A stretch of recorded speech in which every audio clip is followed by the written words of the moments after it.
Welcome back to this series of rigid body dynamics. ये इसका lecture number 8 है।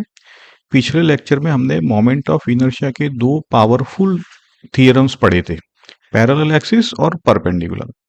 आज उन दोनों थियरम्स का फुल यूज करेंगे हम, क्योंकि आज का लेक्चर हमारा रेडियस ऑफ गायरेशन और कॉम्पोजिट बॉडीज का मोमेंट ऑफ इनर्शिया फाइंड करने के लिए है। तो ये जो आज का लेक्चर है ना, उसके बाद आप किसी भी कॉम्प्लिकेटेड अरेंजमेंट का, चाहे स्पीयर रॉड पे लगा हो, चाहे डिस्क में होल कट किया हो, ऐसा, चाहे रॉड्स के लेके आपने ट्रायंगल बनाया हो, ऐसे ऐसे सारे एग्जांपल, आप इन सब का मोमेंट ऑफ इनर्शिया निकालना सीख ही जाएंगे। और ये जेई मेन और एडवांस के लिए दोनों हाईएस्ट वेटेज वाला स्किल है इस चैप्टर का, है ना। तो चलिए आप नोटबुक पेन निकालिए, पूरा फोकस होके वीडियो को पॉज करते हुए मेरे साथ साथ शुरू करेंगे, ठीक है। पहले तो हम एज यूजुअल इसका रोड मैप देखते हैं। देखो यहाँ पे हम लोग 5 चीज कवर कर रहे हैं। पहला है radiation of gyration. Physical meaning इसका क्या है, इसका फॉर्मूला क्या है, ये सब चीजें डिस्कस करेंगे। स्टैंडर्ड बॉडीज के लिए जो के होता है, disc, solid sphere, hollow sphere, ये हम देख लेंगे एक बार। मास डिस्ट्रीब्यूशन और मोमेंट ऑफ इनर्शिया का जो रिलेशन है, ये बड़ा इंपॉर्टेंट चीज है। ये ब्यूटीफुल कॉन्सेप्ट भी है। हम देखेंगे कि डिस्क को खींच के सिलेंडर बना दो, रिंग को खींच के हॉलो सिलेंडर बना दो, है ना। तो रॉड को खींच के रेक्टेंगल, ये सारा फॉर्मूला सेम रहता है। क्यों क्यों ऐसा, ये समझेंगे हम लोग। चौथा देखो, गोल्डन रूल है एक, जो आपको डेरिवेशन से बचा लेगा ना, सेकंड्स में आपका आंसर आ जाएगा। और फाइनली हम 5 सॉल्व इलस्ट्रेशन है ना। स्क्वायर लेमिना वाला है, फिर स्पीयर रॉड सिस्टम बनाया है, 4 स्पीयर वाला है, डिस्क विद, और फाइनली ट्रायंगुलर फ्रेम वाला है, जहां पे इधर उधर छोटी मोटी गलतियां होती रहती है। अब ये राइट साइड की फिगर देखो, है ना, ये देखियो छोटा सा स्केच है।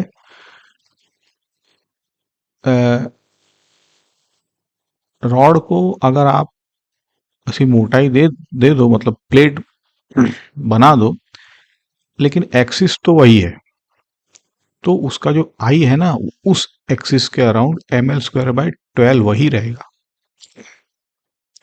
तो ये सेंट्रल आइडिया है आज का, ठीक है। चले आगे बढ़े, तो ये सेंट्रल आइडिया को और सारे ये पॉइंट्स है एक बात कवर करते हैं। चलो, तो पहला कॉन्सेप्ट यहाँ पे है रेडियस ऑफ गायरेशन का। अब इसको हम के से डिनोट करते हैं। अब ये डेफिनेशन है, लेकिन आप इसको फील करो। पहले तो पढ़ता हूं मैं। Radiation of gyration of a body about an axis is the effective distance from the axis where the whole mass can be assumed to be concentrated so that the moment of inertia remains same। ऐसा। अब इसको समझना पड़ेगा थोड़ा, है ना। क्या मतलब है इसका। देखिए, कोई भी बॉडी है, इरेगुलर शेप की भी हो सकती है, जैसे ये देखो फिगर, उसका मास कैपिटल एम है, और किसी एक्सिस के अबाउट उसका मोमेंट ऑफ इनर्शिया आई है। अब मैं आपसे एक सवाल पूछता हूं, क्या मैं इस पूरी बॉडी को एक सिंगल पॉइंट मास से रिप्लेस कर सकता हूं? ऐसा पॉइंट मास जिसका रोटेशनल बिहेवियर बिल्कुल सेम हो। समझे, सेम मास मतलब एम, सेम एक्सिस और same I, moment of inertia, ऐसा हो सकता है क्या? तो जरूर हो सकता है, इसको हम कर सकते हैं। बस मुझे वो पॉइंट मास एक्सिस से एक परपेंडिकुलर डिस्टेंस पे रखना पड़ेगा। पॉइंट मास जो है वो आर अगर उसका मिल जाए तो, और वही तो डिस्टेंस, उसी वो जो डिस्टेंस है, उसी का तो नाम है रेडियस ऑफ गायरेशन, ठीक है, उसको कैपिटल। अब फॉर्मूला देखो, पॉइंट मास का मोमेंट ऑफ इनर्शिया क्या होता है बताओ, mr²। तो अगर पूरा मास कैपिटल एम जो है वो डिस्टेंस के पे आप कॉन्सेंट्रेट कर दो उसको, आइडियली स्पीकिंग, तो आई उसका एम के स्क्वायर होगा कि नहीं। तो इससे आपका के निकल आएगा जो आई था अपॉन उसका मास, उसका अंडर रूट। इतना सिंपल फॉर्मूला है।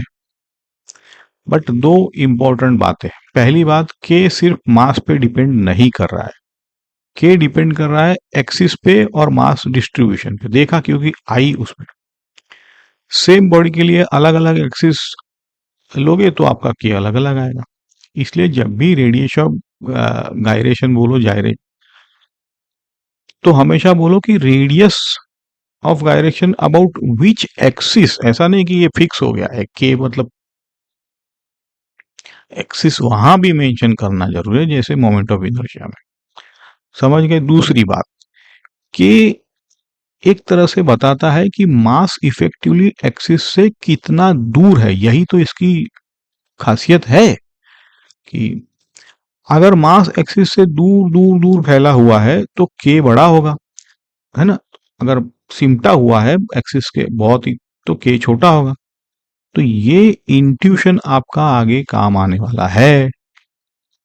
एक एनालॉजी ले लो, सोचो आप एक कॉम्प्लिकेटेड मशीन घुमा रहे हो, है ना। तो इंजीनियरों को पूरी ज्योमेट्री से मतलब नहीं है, उसको बस ये चाहिए कि रोटेशनली ये मशीन कैसी बिहेव करती है। तो उसको तो वो बोलेगा कि इसका मास m है और रेडियस ऑफ गायरेशन k है, बस डन।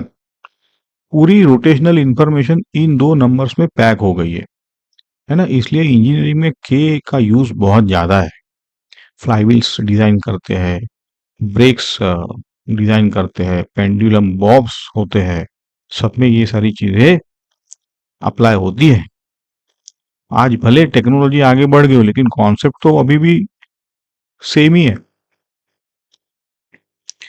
ठीक है, चलो अब जैसे कहा था स्टैंडर्ड बॉडीज के लिए हम देख लेते हैं के क्या होता है। मेथड तो आपको पता ही है, आई लिखो, एम से डिवाइड करो, उसका रूट लो। तो डिस्क का देखो क्या हाल हो रहा है। देखा,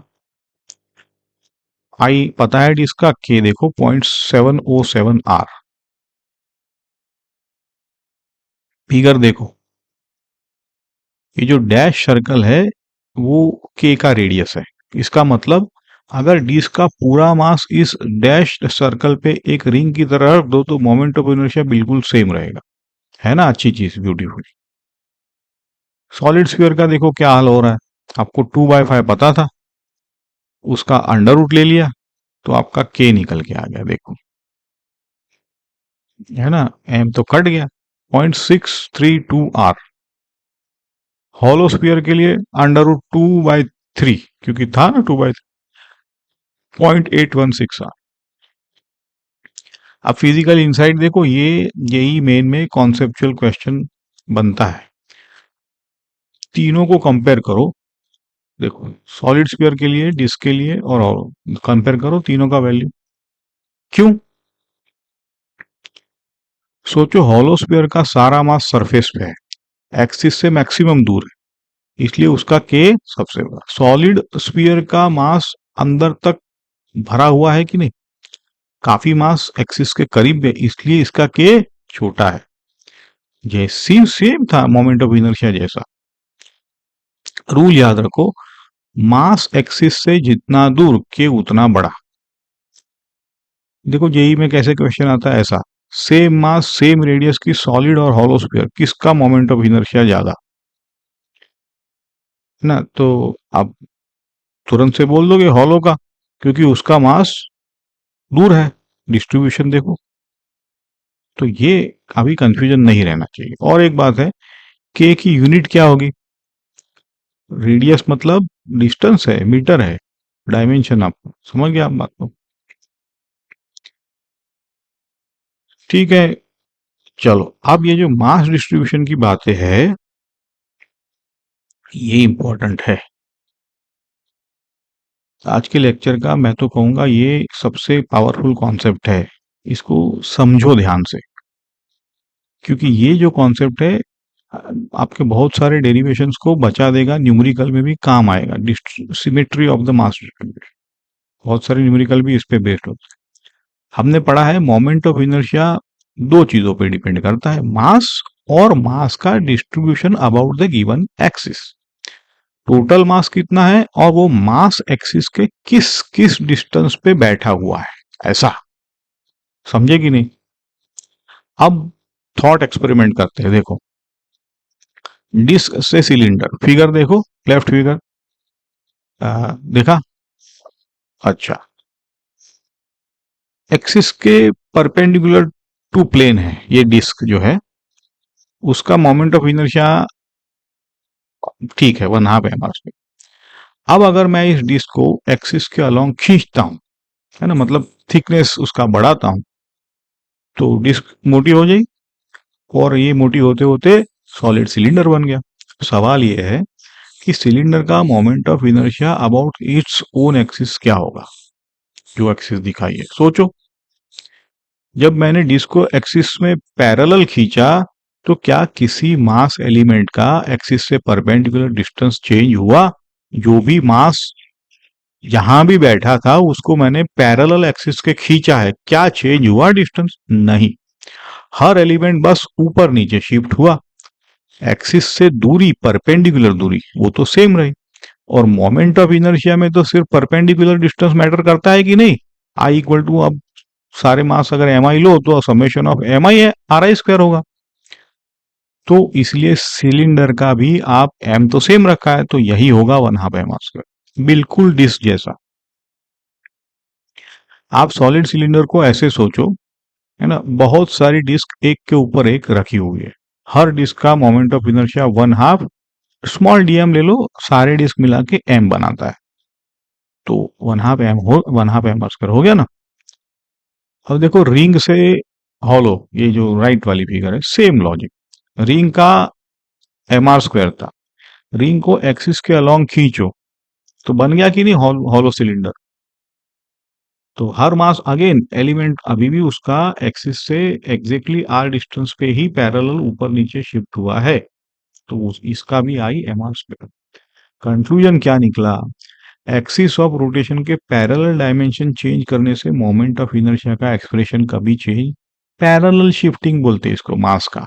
समझ गए, इंपॉर्टेंट है ये। अच्छा, अब क्यों ऐसा पैरेलल? क्योंकि परपेंडिकुलर डिस्टेंस चेंज नहीं होता है और जो आई का फॉर्मूला है उसमें आर जो डिस्टेंस है परपेंडिकुलर।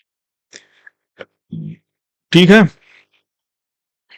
तो भूलोगे तो नहीं, इसको समझ लो। अब देखो आगे इसी कॉन्सेप्ट को और आगे देखो, ये इसका अगेन ब्यूटीफुल एप्लीकेशन है। ये वाला जो एग्जांपल है जेई में डायरेक्टली काम आ जाता है। रॉड का केस लो, एक थीन रॉड है, लेंथ जो भी है एल एम वगैरह, मास एक्सिस सेंटर से रॉड के परपेंडिकुलर है। इसका हाई हमने निकाला था ml²/10 इंटीग्रेट करके। स्टैंडर्ड रिजल्ट है, याद भी रखना है ना। एक है 1/3, एक है 1/12। अब रॉड को प्लेट बनाओ, देखो फिगर, है ना। इस रॉड को एक्सिस के पैरेलल मैं खींच लेता हूं, मतलब पैरेलल मोटाई दे देता हूं, मास लेकिन सेम रखता हूं, सिर्फ उसको ना ऐसा। तो रॉड बनते बनते बनते रेक्टेंगुलर प्लेट हो गई कि नहीं हो गई। अब इसका डायमेंशन बोलेंगे L/B, समझे। अब क्या करो कि देखो, अब एक्स वाई एक्सिस देखो ध्यान से, समझे। एक्स वाई एक्सिस देख ली, लिखा। जेड एक्सिस भी थोड़ा सा ऐसा दिखाने के लिए टेढ़ा बना है, लेकिन वो आउट ऑफ द प्लेन है। ओके, अच्छा। अब प्लेट को वाई एक्सिस के अबाउट घुमाओ। सोचिए जब रॉड को एक्स डायरेक्शन में आपने फैलाया है तो वाई एक्सिस से किसी भी एलिमेंट की दूरी जो है, सॉरी वेट करो, ध्यान से सोचो। ओके, प्लेट को मैंने ऐसा बनाता हूं कि रॉड वाई एक्सिस के परपेंडिकुलर थी लेंथ एल के साथ, मतलब लेंथ एल एक्स डायरेक्शन में। ओके, हाँ, जब मैं विड्थ बी है वाई डायरेक्शन में, देखो गड़बड़ होती है ऐसी। ये आप जो है एक्चुअली सिंपलेस्ट वे से समझो, प्लेट एल इंटू बी है, सेंटर ओ पे ओरिजिन है, एल जो है अलोंग एक्स है, बी अलोंग वाई है, समझ गए? तो वाई एक्सिस के अबाउट प्लेट को देखो। आ, अगर ये आप देखो तो ऐसा सोचो कि बहुत सारे रॉड्स का बंडल है, हर रॉड की लेंथ एल है ना। अब ये एल डायरेक्शन एक्स डायरेक्शन में पड़ी हुई, सब वाई एक्सिस के अराउंड घूम रही है। हर रॉड का आई क्या होगा, डीएम एल स्क्वायर अपॉन 12 हो जाएगा, तो डीएम डीएम करते एम बन जाएगा। तो वाई में आई वाई में बोलूंगा, वाई में देखो, वाई में एम एल स्क्वायर बाई 12 बोलूंगा, करेक्ट। अब देखो एक्स एक्सिस के अराउंड, अब इसको आपको प्लेट को दूसरी तरफ से देखना पड़ेगा, है ना भाई। ये बी लेंथ हो जाएगी, बी रॉड, बी का रॉड समझ लो इसको, तो आई एक्स आपका एम बी स्क्वायर बाई 12 हो जाएगा। देखा, आसान है। यहां पे आपको कोई इंटीग्रेशन नहीं करनी पड़ी, हमने रॉड का ही फॉर्मूला रीयूज कर लिया था, सब थोड़ा समझ के। एल इंटू बी था, एक बार वाई में एल आया, बी में एक्स में बी आया, समझे ना। एक्स से दूरी बी थी, एक्स एक्सिस के अराउंड घुमाओ तो। अच्छा, लगाओ परपेंडिकुलर एक्सिस थ्योरम, है ना। जेड देखो प्लेट के परपेंडिकुलर है, सेंटर ओ से, प्लेनर लेमिनार बॉडी है, एक्स वाई प्लेन दोनों ओ से गुजरे, दोनों म्यूचुअली परपेंडिकुलर, लगाओ क्या होगा, X Y I X plus I Y, तो ये आपका जेड में आता है L square plus B square. ये रेक्टेंगुलर प्लेट का स्टैंडर्ड रिजल्ट है, इसको याद कर लो, डायरेक्ट काम आता है जेई में। ठीक है, ये गोल्डन रूल वाला बॉक्स देखो, ग्रीन बॉक्स, ये इसमें मैं आपको गोल्डन रूल बताता हूं, एकदम ध्यान से देखो। अगर किसी बॉडी का साइज किसी भी डायमेंशन में ऐसे बढ़ाया जाए कि गिवन एक्सिस के अबाउट उसका मास डिस्ट्रीब्यूशन सेम रहे, समझे, देखो क्या, तो मोमेंट ऑफ इनर्शिया की एक्सप्रेशन भी सेम रहेगी। प्रैक्टिकल मतलब इसका यह है कि एक्सिस के पैरेलल स्ट्रेच करो, फॉर्मूला नहीं बदलेगा। डिस्क से क्या बना था, सिलेंडर, वही 1/2 वाला, रिंग से हॉलो सिलेंडर, तो सीधा एम आर स्क्वायर वही रहे। रॉड से अगर प्लेट बनाओ तो एम एल स्क्वायर बाय 12 हो जाएगा, लेकिन ये एल जो है, लेंथ जो है, वो आपको दिखनी चाहिए, है ना। बी भी हो सकती है, ए भी हो सकती है, एल भी हो सकती है, तो ये जो लेंथ है रेक्टेंगल में, वो लेंथ है, वो लेंथ दिखनी चाहिए, समझ गए। ये रूल हम सारे इलेस्ट्रेशन में बार बार यूज करेंगे। रेडी हो चुके आप लोग, इतना ही है, अब आप प्रैक्टिस करेंगे हम। चलो तो प्रॉब्लम्स पे आते हैं। पहला प्रॉब्लम्स, पहला वही है अपना, ये अच्छा प्रॉब्लम है, मजेदार प्रॉब्लम है। मास इसका एम है, स्क्वायर लेमिना है, 5 एक्सिस के अराउंड मोमेंट ऑफ इनर्शिया निकालना है। देखो फिगर, एक के बाद एक, पहला एक्सिस 1 1 सेंटर से गुजरती है, एक साइड के पैरेलल प्लेन में है। 3 3 क्या है, सेंटर से दूसरी साइड के पैरेलल, मतलब 1 1 1 के परपेंडिकुलर है, समझे ना, प्लेन में ही है ये। और 2 2 और 4 4 डायगोनल्स है स्क्वायर के, और जो एक्सिस ओ जेड है, ओ से प्लेन के परपेंडिकुलर, स्क्रीन के बाहर निकलती हुई है। हो गए 5 एक्सिस, तो 5 आंसर चाहिए। ट्राई करो, मजा आएगा अगर पहली बार कर रहे हो तो इसी से तो आपका पकड़ आ जाएगी। गोल्डन रूल को याद रखो, है ना, और परपेंडिकुलर एक्सिस थ्योरम भी चलाना पड़ेगा। चलो करते हैं सॉल्व इसको, देखो पहला स्टेप, गोल्डन रूल से होता है, वो अपना आई 11 और 33। एक्सिस 11 को देखो, स्क्वायर लेमिना क्या है एक्चुअली, रॉड ही तो है एल की, है ना, जिसको मैंने 11 पैरेलल मोटाई दे दी तो प्लेट बन गई। तो गोल्डन रूल क्या बोलता है, एक्सिस के पैरेलल्स आपने बढ़ाया तो फॉर्मूला तो एम एल स्क्वायर बाय। अच्छा, सिमेट्री से, क्योंकि स्क्वायर है ना, तो 3 भी सेम, वो भी एम एल स्क्वायर बाय। देखो हो गया कि नहीं, कोई इंटीग्रेशन की यहां जरूरत नहीं पड़ती है, जीरो डेरिवेशन है, कॉन्सेप्ट लगाना पड़ता है।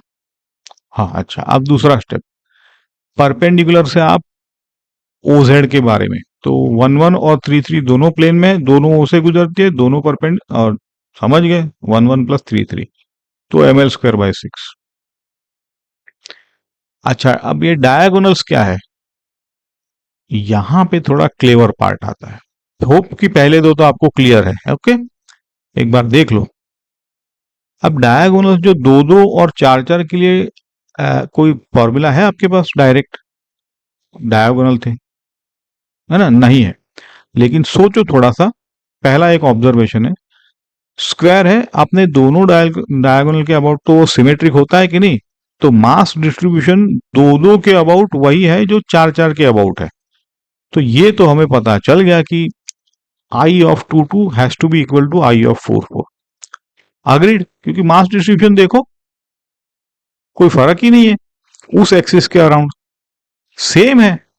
दूसरा ऑब्जर्वेशन देखो, दो दो और चार चार भी प्लेन में ही है, ओ से ही गुजर रहे हैं और एक दूसरे को परपेंडिकुलर है ना, स्क्वायर के डायगोनल्स हमेशा परपेंडिकुलर होते हैं।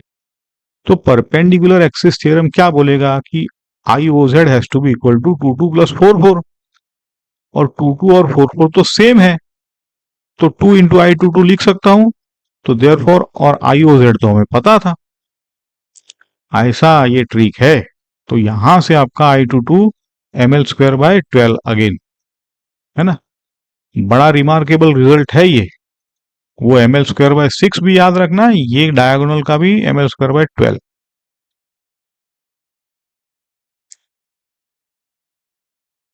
तो क्या निकला ये देखा आपने, साइड के पैरेलल एक्सिस हो या डायगोनल हो, सबका आंसर आपका एम एल स्क्वायर बाय 12 आया। एक्चुअली ये एक डीपर ट्रूथ भी है, स्क्वायर लेमिना के सेंटर से गुजरने वाली कोई भी प्लेन की एक्सिस लो ना, किसी भी एंगल से, तो मोमेंट ऑफ इनर्शिया हमेशा एम एल स्क्वायर बाय 12 आएगा।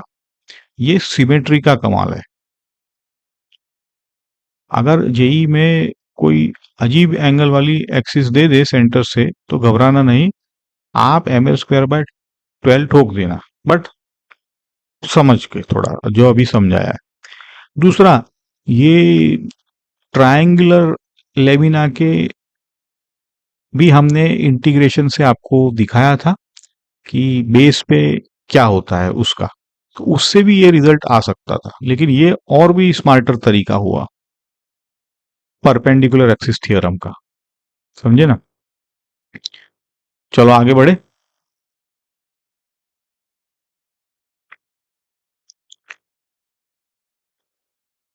ये कंपोजिट बॉडी का क्लासिक प्रॉब्लम है ये। दो यूनिफॉर्म सॉलिड सॉलिड स्फीयर है, मास m1 m2 बोलो, रेडियाई बोल दो r1, और एक यूनिफॉर्म रॉड दोनों एंड्स पर है उसके, वो जोड़ रहा है उसको, और रॉड की लेंथ है l और मास भी है उसका m। फिगर देखो, हमें मोमेंट ऑफ इनर्शिया निकालना है एक्सिस ए प्राइम के अबाउट, जो रॉड के परपेंडिकुलर है और रॉड के सेंटर से ए डिस्टेंस पे है। ये याद रखो, गड़बड़ मत करना। फिगर में देखो, ए प्राइम सेंटर सी से थोड़ा लेफ्ट में है, ए डिस्टेंस पे, समझे। पहले स्ट्रेटेजी समझो, क्या स्ट्रेटेजी होगी। देखो फंडा तो एकदम कंपोजिट बॉडी का सिंपल है। मोमेंट ऑफ इनर्शिया जेईई के रेफरेंस से हमारे सिलेबस में हमने पहले ही बोला कि स्केलर है, तो सिंपली ऐड करना है, ठीक है। लेकिन ध्यान ये रहे कि तीनों का आई सेम एक्सिस ए प्राइम के अबाउट चाहिए। ऐसा नहीं कि किसी का कुछ तो नहीं बने, बात नहीं बनेगी। बॉडी का एक्सिस के अराउंड ही तो होता है, तो एक्सिस एक होनी चाहिए। और हमें जो भी फॉर्मूलास पता है वो तो सिर्फ सीएम के अराउंड पता है। तो क्या करेंगे, पैरेलल एक्सिस थ्योरम लगाएंगे हर पीस के लिए। तो उसकी अपनी सीएम की एक्सिस, जैसे बी बी प्राइम, सी C prime, D D prime, वो लिख दो। और ए प्राइम का शिफ्ट जो भी है प्लस एम डी स्क्वायर करना है आपको, सब ऐड कर दो। अब यहां पे गलती कहां होती है मैं बताता हूं आपको, डिस्टेंस निकालने में। तो ये जो डिस्टेंस है ना, ये केयरफुली निकालना, ध्यान से। ठीक है, चलो देखो सॉल्यूशन। हाँ, M1 लेफ्ट वाला, उसका सेंटर कहाँ पे है? रॉड का जो लेफ्ट हैंड है सी, तो L/2 का दूर है ना, और स्फीयर का सेंटर उस एंड से R1 आगे है, समझे? R1 सेंटर उसकी रेडियस थी ना। तो स्फीयर 1 का सेंटर जो है रॉड का सी जो है उससे R1 प्लस L/2 दूरी लेफ्ट में। लेकिन एक्सिस तो ए प्राइम है, तो सी से डिस्टेंस लेफ्ट में ऑलरेडी जो दिया हुआ है वो, तो सेंटर से ए की दूरी कितनी होगी? तो अगर उसको डी बोले तो ये R1 प्लस माइनस ऑफ ए करना पड़ेगा ना, ये ए प्राइम जहां पर है। ये समझ में आया कि नहीं? माइनस सिंपल है, एक्सिस स्पीयर की तरफ ए से शिफ्ट हो गया है तो दूरी कम होगी ना। फिगर से वेरीफाई करते रहो हमेशा। अच्छा, अब अपने डायमीटर के अराउंड इसका क्या होता है? 2/5। तो पैरेलल एक्सिस में सारा मामला बिठा दो, हो गया है ना, एम डी स्क्वायर जो भी था, बड़ा बड़ा डी। अब रॉड के लिए क्या करोगे? सी के लिए तो पता ही है आपको, ml²/2। शिफ्ट करो तो अगेन जो भी ए दिया था सीधा ma²। अब M2 वाला स्पीयर राइट में, उसका R2 प्लस L/2 प्लस, भाई साहब ए होगा ना, प्लस होगा, इसमें दूरी बढ़ी ना, तो एक तरफ माइनस दूसरी तरफ प्लस हो गया। तो यही है वो जगह जहां पे आधे बच्चे खो देते हैं मार्क्स को। एक्सिस जिस तरफ शिफ्ट हुए उस तरफ वाले के लिए माइनस, अपोजिट वाले के लिए प्लस हुआ है, ऐसा है। प्लस बढ़ा कि नहीं, उसका डिस्टेंस बढ़ा। अब सबको जोड़ो बैठे बैठे, है ना। देखो लंबा चौड़ा एक्सप्रेशन बन रखा है, लेकिन क्लैरिटी तो बड़ी अच्छी है, क्रिस्टल क्लियर क्लैरिटी के साथ दिख रहा है जो भी है। 2 सीएम के टर्म्स है, 2 शिफ्ट टर्म्स है हर स्क्वायर के, और रॉड का भी 2 टर्म्स है, m²। चेक करो, अगर a 0 होता तो तो एक्सिस सेंटर पे आ जाएगी। तो देखो है ना, ऐसा है। तो चेक करो ये हो गया कि नहीं। तो ठीक है, ऐसा है तो कोई बड़ी बात नहीं थी, लेकिन प्रैक्टिस के लिए अच्छा प्रॉब्लम था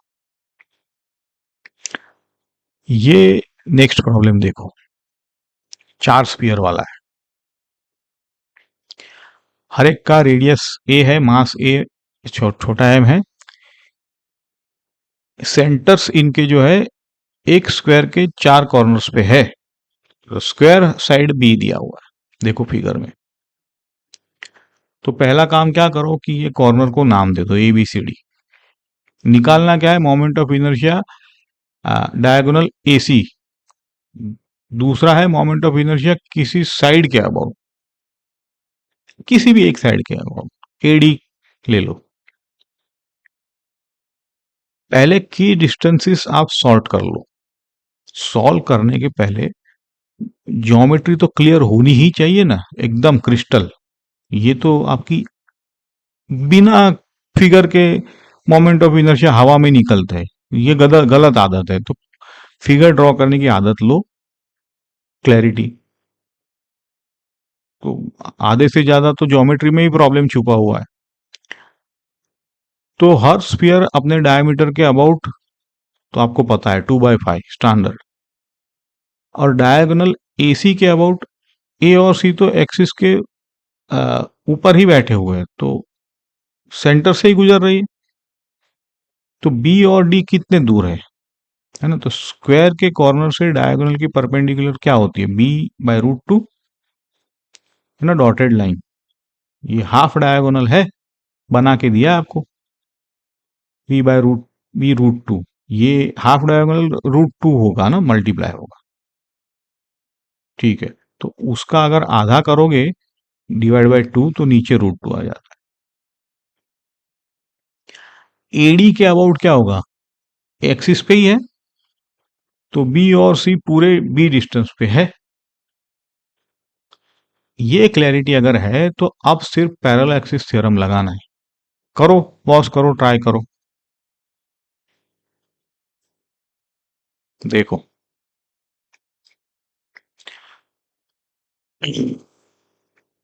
पार्ट ए देखो, डायगोनल एसी के अबाउट, स्फीयर ए और सी है ना, एक्सिस एसी इनके सेंटर से होके गुजर रही, मतलब एसी कॉमन डायमीटर है, कोई शिफ्टिंग नहीं, सीधा 2/5। बी और डी इनके b/√2 पे थी, देखा था हमने। पैरेलल लगाओ, b/√2 का स्क्वायर करो, जो भी है आ गया। अब टोटल आईएसी पूछा है, तो आ, पहला वाला प्लस दूसरा वाला, दूसरा आईबी था ना, टोटल हो गया। तो थोड़ा सा सिंप्लीफाई भी किया है, 8/5 आया है। अब पार्ट बी में साइड ए बी के अबाउट, है ना, स्पीयर्स एडी एक्सिस पे है, तो 2/5 सीधा, और बी सी बी पे है, तो एम बी बी, तो एडी के अबाउट दोनों को प्लस कर दो। सारे जो भी मामले हैं सारे स्पीयर के प्लस कर दिया ना, तो ऐसा है। अब कंपेयर करो, कॉन्सेप्चुअली चेक करो कौन सा बड़ा है। आई ए डी बड़ा आया है, देखो क्यों, आई ए सी से वो क्यों बड़ा है? तो साइड वाली एक्सिस के केस में बी और सी पूरे बी दूरी पर थे, जबकि डायगोनल में b/√, था, मास दूर तो आई ज्यादा। कंसिस्टेंसी है ना फिजिक्स में हमारी, तो ऐसे थोड़ा थोड़ा क्रॉस चेक कर लेंगे हम। देखो सॉल्यूशन देखना आसान है, लेकिन खुद से करना इंपॉर्टेंट है। देख के मुंडी हिलाने से काम नहीं चलेगा। चलो आगे बढ़ते हैं। ये होल वाला प्रॉब्लम है, एवर ग्रीन जेई का फेवरेट है। हर साल किसी ना किसी फॉर्म में ये कैविटी देके बैठ जाते हैं ये लोग। डिस्क का रेडियस आर है, एक्स वाई प्लेन में है, सेंटर ओरिजिन पे है, इसमें एक सर्कुलर कट है रेडियस r/2 का, फिगर देखो। होल का सेंटर ओ प्राइम पे है, जो ओरिजिन से r/2, सब कुछ स्टैंडर्ड है, मतलब होल की तरफ एक तरफ होल एक शिफ्ट हो गया ऐसा।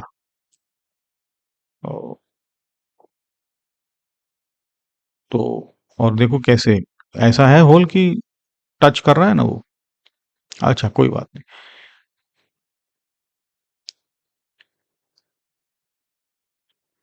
इंपॉर्टेंट चीज यहाँ पे देखो क्या हो रहा है कि बचा हुआ जो स्ट्रक्चर है, रिमेनिंग पोर्शन, उसका मास कैपिटल एम दिया हुआ है। यहाँ पे गड़बड़ होती है, बचे हुए का दिया है, ओरिजिनल का मास नहीं है, समझे ना, एम कैपिटल। हाँ, ये रीडिंग केयरफुली कर लेना, यहीं पर ट्विस्ट है बचे हुए का। निकालना क्या है, डिस्क का इनिशियल मास, ओरिजिनल क्या था जब कटआउट नहीं था, है ना। रिमेनिंग स्ट्रक्चर का मोमेंट ऑफ इनर्शिया जेड के एक्सिस के अराउंड ओ से परपेंडिकुलर प्लेन में। कैविटी मेथड मतलब नेगेटिव मास का कॉन्सेप्ट है। होल वाले प्रॉब्लम्स का यही मास्टर ट्रिक है कि रिमेनिंग बॉडी मतलब फुल डिस्क माइनस होल वाला बॉडी। ठीक है, मतलब मोमेंट ऑफ इनर्शिया ऐड करते थे, यहाँ पे स्केलर है तो डिडक्ट करो, कुल माइनस होल वाला। अब होल तो सेम डेंसिटी का छोटा डिस्क वहां पे निकल गया है ना, तो ऐसे ही ट्रीट करो होल को। कुछ लोग इसको नेगेटिव मास सुपरपोजिशन भी बोलते हैं। होल की जगह डेंसिटी का, वही डेंसिटी का रख दो लेकिन नेगेटिव, दोनों बात तो सेम है, कोई इसमें कोई कॉन्सेप्ट समझ गया ना आपको। चलो अब निकालते हैं। पहले तो मासिस को निकालना पड़ेगा ना, क्या मासिस है, तो वो निकालो, तभी तो चीजें क्लैरिटी से दिखेगी, और ये पहला काम करना है। प्लेट यूनिफॉर्म है तो सरफेस डेंसिटी जो सिग्मा बोला है डिफाइन करो। रिमेनिंग एरिया क्या है, अच्छा तो पाई आर स्क्वायर माइनस जो भी होल निकल गया, तो ये आपका remaining area 3/4 pi R square. समझे ना रिमेनिंग। तो रिमेनिंग मास क्या होगा भाई साहब, रिमेनिंग दिया है ना, आ, वो तो m दिया है, तो इससे इसका डेंसिटी निकल के आएगा m अपॉन, समझे। तो यही तरीका है, जो रिमेनिंग है उससे रिमेनिंग से डिवाइड किया है। अच्छा अब फुल डिस्क का मास क्या होगा, तो डेंसिटी तो सेम थी तो multiply by pi R square करना पड़ेगा, तो 4/3m। समझे, ऐसा है। अब छोटी सी जो होल है उसकी मास क्या होगी, तो डेंसिटी तो सेम है, तो उसका पाई/4 आ गया, क्योंकि नीचे r/2 था ना, तो m/3। ठीक है, आप देखो क्विक चेक, 4/3 माइनस m/3 करोगे तो m आ गया कि नहीं, बचा हुआ मास। तो शुरुआत ऐसे प्रॉब्लम में आप डेंसिटी को पकड़ो बस, density is the crucial role. अच्छा part B moment of inertia पूछा है, तो भाई साहब अपना ही सेंटर है ओ के अराउंड, तो mr²/2 डिस्क है ना, और स्मॉल डिस्क का उसका ओ प्राइम के अराउंड क्या होगा, उसका खुद के अराउंड, वो भी mr²/2, लेकिन r उसका r/2 था तो mr²/8 आ गया। लेकिन हमें ओ के अराउंड पूछा है, ओ प्राइम के अराउंड नहीं, तो ओ प्राइम ओरिजिन से r/2 दूर है, तो पैरेलल एक्सिस थ्योरम चलाओ, तो प्लस प्लस करना पड़ेगा ना, ऐसा नहीं कि होल है तो नहीं, प्लस कर दो जो भी डिस्टेंस था r/2 md², तो ये आपका आ गया। ये जो स्टेप है सबसे ज्यादा आप लोग मिस करते हो, md² लगाना, क्योंकि ओ के अराउंड दिया है, होल अपने सेंटर पे है वो अलग है, तो उसको, चलो ठीक है अब समझ गए। अब सब्ट्रैक्ट करो, जो 2 का निकला अभी फ्रेश 3/8 वाला, उसको सब्ट्रैक्ट कर दो, जो उसका I1 था mr²/2, तो करो। और m आपको पता है m1 क्या है, m2 क्या है, m1 आपका 4/3, क्योंकि अब वो पूरा डिस्क का लेना पड़ेगा ना, और कटआउट का m/3, तो ऐसे आप ये निकाल सकोगे। कई बच्चे तो ये 13/24 याद रख के आगे बढ़ जाते हैं, ये कौन इतनी मशक्कत करे। कोई बात नहीं, अगर याद रहता है तो ठीक है, लेकिन थोड़ा सा ट्विस्ट आए तो तो मेथड ज्यादा इंपॉर्टेंट है ना। अगर होल का रेडियस या इधर उधर कुछ दे दे, तो आपको फिर ये 13/24 नहीं, आपका मेथड चलाना पड़ेगा। चलो हो गया, अभी एक लास्ट प्रॉब्लम है, अच्छा प्रॉब्लम है ये भी, यहाँ पे भी गलतियां होती है।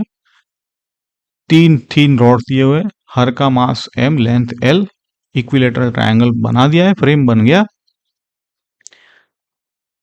फिगर में देखो एक्सिस ओ ओ प्राइम देखो, ये एक साइड ए बी के पैरेलल है और अपोजिट वर्टेक्स सी से गुजरती है, देखा। निकालना क्या है, फ्रेम का मोमेंट ऑफ इनर्शिया इस एक्सिस के अबाउट, बढ़िया एक्सिस दी रखी है। रेडियस ऑफ गायरेशन जो है इसके अबाउट, आहा, पहला जो लेक्चर का कॉन्सेप्ट है अभी अभी पूछा लास्ट में, कोई बात नहीं। दो फॉर्मूलास आपको रेडी रखने हैं। ये मैं अभी देखो, रॉड जो है उसके एक एंड पे एंगल थीटा बनाते हुए है ना, तो ये आपको ml²/3 sin² थीटा कहां से आया? ये sin² थीटा ml²/3 तो आपको पता था, लेकिन परपेंडिकुलर डिस्टेंस होना है ना, तो ये sin² थीटा कहां से आया? रॉड का एक्सिस पे प्रोजेक्शन मैटर नहीं करता है, सिर्फ परपेंडिकुलर स्प्रेड मैटर करता है। परपेंडिकुलर तो effectively rod L sine theta होगा कि नहीं? समझ रहे हो आप? तो इसका स्क्वायर करोगे तो sin² थीटा आ जाएगा। डिस्ट्रीब्यूशन देखना है ना भाई, आप देखो तो ये जो एल साइन थीटा है, परपेंडिकुलर डिस्ट्रीब्यूशन देखो, समझ गया कि नहीं? अगर थीटा 90 डालोगे तो मैं तो परपेंडिकुलर मास डिस्ट्रीब्यूशन की बात कर रहा हूं, तो ये वरना तो डेरिवेशन भी तैयार है आपको, लेकिन मैं मास डिस्ट्रीब्यूशन देखो, एल साइन थीटा है इफेक्टिवली, वही तो डिस्टेंस है आपका। तो ये स्टैंडर्ड रिजल्ट भी है, ये याद रखना है। दूसरा है इक्विलेटरल ट्रायंगल की हाइट क्या है? अगर सारे एल है तो √3/2 L है ना, तो साइन 60 आपका है h/L। समझ गए? ज्योमेट्री से देखो, यहां से √3/2 मतलब साइन 60। अब देखो अगेन फिगर, रॉड्स AC और BC एक्सिस O प्राइम से 60 डिग्री के एंगल बनाती है। अग्रीड है ना? इक्विलेटरल ट्रायंगल का हर एंगल 60 है और O प्राइम बेस के पैरेलल है, तो क्या हुआ? रॉड AB एक्सिस के पूरी हाइट √3/2 L पर है। समझ गए ये सारी चीजें? अब सब मटेरियल आपको दे ही दिया है, आपको सिर्फ अप्लाई करना है चीजें। देखो, इंक्लाइंड AC और BC रॉड्स, दोनों रॉड्स वर्टेक्स C के टच कर रहा है, मतलब एक्सिस उनके एंड से गुजरती है, और 60 डिग्री तो मैंने बताया था, डाल दो sin² 60, तो ml²/4 आया है ना? देखा, 3 और 3 कैंसिल हो गया, कैंसिल होता है तो क्लीन रखता है। चलो, और रॉड AB को देखो, एक्सिस O प्राइम के पैरेलल है, इसका मतलब क्या हुआ? बोलो, सेम डिस्टेंस पर है कि नहीं? एग्जैक्टली √3/, तो क्या करोगे? जब हर पार्टिकल सेम डिस्टेंस पे हो तो रॉड एक पॉइंट मास जैसे बिहेव करता है कि नहीं? तो IAB हमारा mr² डाल दो, क्या ही कर सकते हो आप, समझे कि नहीं ये बात? अच्छा, तो ये 3/4 ml², तो ml²/12 वाला कोई टर्म यहाँ पे नहीं आ रहा है, क्योंकि रॉड एक्सिस के पैरेलल है, परपेंडिकुलर नहीं है। समझे ना आप? तो ये थोड़ा सटल पॉइंट है, ध्यान रखना। पैरेलल रॉड तो आप पॉइंट मास समझ के ले सकते हो। अब टोटल के लिए जोड़ो, स्केलर है, AC BC और AB सबको 5/4 ml²। अब रेडियस ऑफ गायरेशन मतलब फुल सर्कल बनाना है, पॉइंट मास वहां पे रखो। पहला कॉन्सेप्ट था m×k², आई m टोटल जो भी है, टोटल मास कितना है? 3m। m तो एक का था ना, तो 3m लिखना, कैपिटल M लिख के, ये भी गड़बड़ होती है, तो KI/3m, आई क्या निकला था इस एक्सिस के अराउंड? 5/4, तो K आपका L बाहर निकालो, 5/12 रूट, देखा? तो पूरा लेक्चर एक सर्कल में कंप्लीट हो गया। पहले शुरू किया वहीं से, रेडियस ऑफ गायरेशन से शुरू किया, रेडियस ऑफ गायरेशन पे खत्म कर दिया, है ना। अच्छे प्रॉब्लम थे। लास्ट वाला जो अभी प्रॉब्लम किया वहां पे बहुत सारी गड़बड़ लोग करते हैं, तो कॉन्सेप्चुअल है ये सारे पॉइंट। चलो रिकैप करो। रेडियस ऑफ गायरेशन मतलब आई इक्वल टू एम के स्क्वायर से के निकालो। डिस्क है तो r/√2, स्पीयर है तो √2/5r, हॉलो है तो √3/r। अगर दूर है मास तो के बड़ा। गोल्डन रूल याद रखो, बॉडी को एक्सिस के पैरेलल स्ट्रेच करो, मोमेंट ऑफ इनर्शिया का एक्सप्रेशन चेंज नहीं होता है। डिस्क सिलेंडर बनता है, ring hollow cylinder, rod plate. Plate का आईजेड हमेशा L² + B² / 12। स्क्वायर लेमिना है, सेंटर से कोई भी इन प्लेन एक्सिस ML² / 12 ही आएगा, सेंटर से, है ना, इन प्लेन। और परपेंडिकुलर अगर एक्सिस है तो ML²/6। ये दोनों रिजल्ट जेब में डाल दो। कॉम्पोजिट बॉडीज है तो सीधा सीधा आई ऐड करो, है ना। हर पीस को अपने सीएम के एक्सिस से, पैरेलल एक्सिस थ्योरम से कॉमन शिफ्ट करा के सारे डिस्टेंसेस फिगर से उठाओ, ज्योमेट्री बराबर बनाओ, तो ध्यान से रख देना। होल मतलब क्या करो, नेगेटिव मास, है ना। तो आपका आई नेट जो है फुल माइनस होल, और होल जो भी है वो भी जहां पे एक्सिस निकालना है वहां शिफ्ट करो। और दूसरा यहाँ पे डेंसिटी जो है वो टूल है। अगर काटने के पहले एम दिया होता तो डेंसिटी वैसे निकालना, काटने के बाद एम दिया है तो डेंसिटी वैसे निकालना, डेंसिटी निकालना है बस। समझ गए बात को। प्रैक्टिस के लिए देखो, सारी जो कॉन्सेप्ट है बिना सॉल्यूशन के देखे, अब सारे प्रॉब्लम्स दोबारा करो तभी पता चलेगा कितना आया कितना नहीं, खास करके जो लास्ट वाला प्रॉब्लम है ना। अब से रोटेशनल डायनेमिक्स जो है, असली एक्शन तो अभी शुरू होगा उसका। टॉर्क और rotational equilibrium tau equal to, ये तो सिर्फ आई निकालना सीखा है कि अब सीखेंगे कि आई करता क्या है। ठीक है, अगले लेक्चर में मजा आपको आने वाला है। अगर अच्छा लगा है लेक्चर तो लाइक करो, शेयर करो, सब्सक्राइब करो, ठीक है। और कमेंट करो, फीडबैक दो, क्या डाउट है क्या नहीं है। तब तक नेक्स्ट लेक्चर तक कॉन्सेप्ट क्लियर करते रहो, पढ़ते रहो। मिलते हैं नेक्स्ट लेक्चर में। Thank you.